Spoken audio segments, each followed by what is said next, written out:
thank you for the opportunity to visit with all of you today. It is appreciated that you come in and to do this with us. We did a piece of legislation that we proposed called the PASS Act. And my question will begin with Dr. McGinn. As you know, there have been numerous reports of suspicious activity by U.S. adversaries in regards to U.S. agricultural land purchases. I appreciate the work CFIUS has done over the last year to expand security review authority over foreign purchases of real estate near American military bases. I believe the recent action to add a net total of 56 facilities across 30 states to the CFIUS review list is an important first step. But I think we're going to probably have to go farther than that. I think it's critical that Congress pass legislation, the PASS Act, that I've introduced with Senator Cortez Masto and many others to curtail agricultural land purchases by our stated foreign adversaries near military bases. So for Dr. McGinn, I want to thank you for your testimony and for your support of this legislation in your testimony. How significant of a national security threat is China? China is our principal national security threat facing us today. Today, there are numerous examples where they have tried to gather data or they have looked at setting up facilities near sensitive sites within the United States. That's correct, Senator.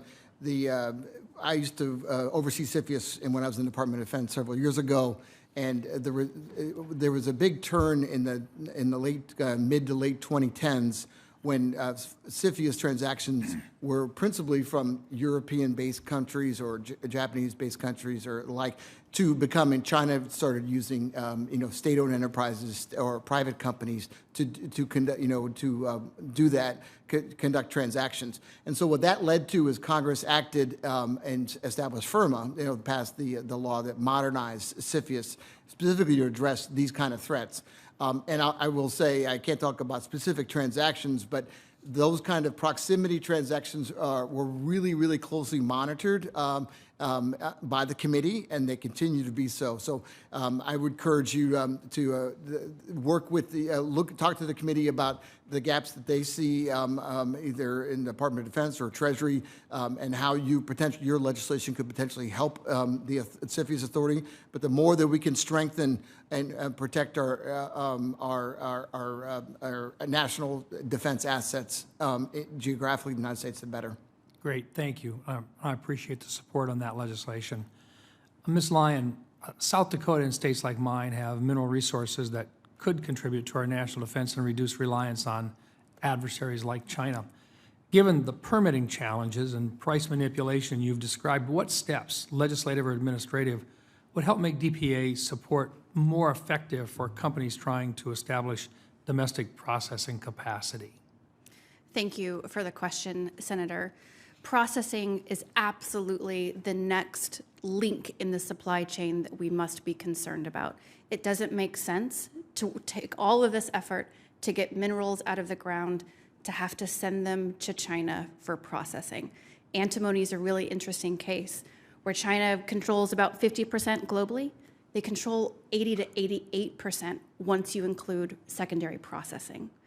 So we've got to figure out how to bring not only the mineral production home, but the processing as well. And it needs to happen in parallel, because we've got a bit of a chicken and egg problem where it's difficult for a new processing facility to be built and put online if it doesn't know it has the minerals coming in the door. And at the same time, once the minerals are ready, you can't wait 3 years for the permitting and development of a processing facility.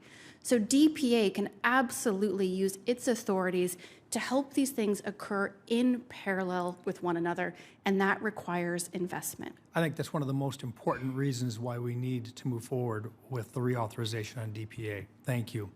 And with that, on behalf of the chairman, I will recognize Senator Reed. Thank you very much.